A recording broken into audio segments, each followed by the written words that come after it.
Hi friends, devils mouth ఈ cinema Telugu dubbing ఈ మధ్య రిలీజ్ అయింది అమెజాన్ ప్రైమ్లో. థాయిలాండ్కి వెళ్ళి సరిగ్గా ఉండకుండా గ్రీన్ లైన్లో వెళ్లకుండా రెడ్ లైన్ చూసుకుంటారు. అంటే డేంజరస్ మార్గం చూసుకొని 2 జంటలు ఓ అమ్మాయి మొత్తం 5గురు ఓ డేంజర్ జోన్లోకి వెళ్తారు. అక్కడ ఓ షార్క్ తిరుగుతూ ఉంటుంది. అది కనపడ్డ వాళ్ళందరినీ కసకస నవిలేసి పేగులు చింపేసి ఛిద్రం చేసేసి అలా ఏం చేయదు. నా దారికి అడ్డం లేవండి అన్నట్లు ఫస్ట్ చూస్తుంది. చూసి అడ్డంగా ఉండి కదలకపోతే రాయల్ ఎన్ఫీల్డ్ బైక్ వేసుకొచ్చి గుద్దేసి గోడకేసి పస పచ్చడి చేసినట్టు పచ్చడి చేసి చంపేస్తుంది. ఇది అది చేసే పని. ఈ 5గురిలో చివరికి ఎవరు మిగిలారు? ఆ థాయిలాండ్లో టూర్లోంచి బయటకు వచ్చి బతికింది ఎవరు? అసలు బతికారా అందరూ, లేదా అందరూ చచ్చిపోయారా అన్నది సినిమా చూడాలి. ఇదే ఈ సినిమా, అంతకు మించి ఏం కథ ఉండదు. అయితే సినిమా స్టార్టింగ్ నుంచి ఎండింగ్ వరకు భయంకరమైన ఎక్స్పోజింగ్ ఉంటుంది. బికినీలు వేసుకొని తిరుగుతూ ఉంటారు, స్విమ్ సూట్లు వేసుకొని తిరుగుతూ ఉంటారు లేడీస్. ఈ 5 పాత్రలు ఎక్కువ కనబడతాయి సినిమాలో. ఆ షార్క్ ఉంటుంది కానీ అది ఓన్లీ చిన్న తోక మొక్క, ఏదో చేప మొక్కలాగా చిన్న తోక మొక్క చూపించుకొని అటు ఇటు తిరిగి గుద్దేసుకుంటూ పోతూ ఉంటాం. దాన్ని భయంకరంగా జాస్ సినిమాలో స్పిల్బర్గ్ చూపించిన విధంగా ఏమీ చూపించరు.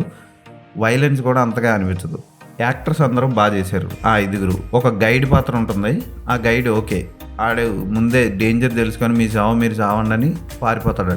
ఫోటోగ్రఫీ పర్వాలేదు, యాక్షన్ కొరియోగ్రఫీ బాగుంది. ఆ చేప గ్రాఫిక్స్ అంత గొప్పగా ఏం లేవు, తెలిసిపోతాయి మనకి. హీరోయిన్ చాలా బాగా చేసింది, చూడడానికి చాలా బాగుంటుంది. హీరోయిన్ని ఫస్ట్లోనే జెల్లీ ఫిష్లు అటాక్ చేసే సన్నివేశం బాగుంటుంది. అమ్మో అక్కడే అయిపోయింది, ఇదేంటి జెల్లీ ఫిష్ అయి సినిమాలో బీభత్సం చేసేది అనుకుంటాం, కానీ అది కాదు, షార్క్ వస్తుంది. ఇక మిగిలిన 2 జంటలు ఉంటాయి. ఆ 2 జంటల్లో ఒక చైనీస్ అమ్మాయి ఉంటుంది.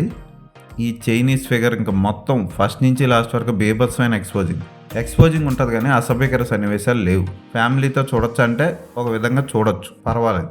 ఈ డెవిల్స్ మౌత్ చాలా సినిమాల మాదిరిగా ఓ షార్క్ అది అటాక్ చేసి జనాలు చంపేయడం ఇంతే. అయితే ఈ సినిమాలో స్పెషల్ ఏంటంటే దానికి ఒక ఏరియా ఉంటుంది, ఒక జోన్ ఉంటుంది. ఆ ఏరియాలోకి ఎవరు వెళ్ళకూడదో వాళ్ళే వెళ్తారు. వాళ్ళని అది పచ్చడి కింద చేసి చంపేస్తుంది. ఇది సినిమా. ఎడిటింగ్ బాగుంది, విజువల్ ఎఫెక్ట్స్ పర్వాలేదు, తెలుగు డబ్బింగ్ చాలా బాగుంది. చూడాలనుకుంటే ఈ సినిమాని టైంపాస్కి ఒకసారి చూడొచ్చు. ఈ సినిమాకి నేను ఇచ్చే రేటింగ్ 3/5.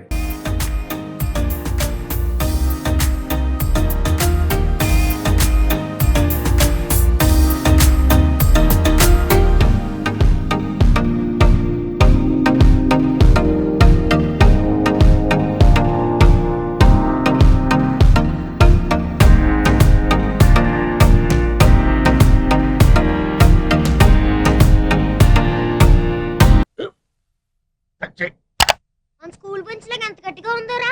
కొట్రా, కొట్టు, పర్లేదు, కొట్టు. అబ్బా చైన్ పెట్టేసింది బాబాయ్. ఆ, నీకు ఏంటి నువ్వు కొడతావా? కమా బిట్ మీ యార్. వద్దు బాబాయ్. వాడిని నేను కొట్టడం లేదమ్మా, వాడినే నన్ను కొట్టమంటున్నాను. ఆ. నువ్వేం కంగారు పడక్కర్లేదు. అడుగుతావేంటి?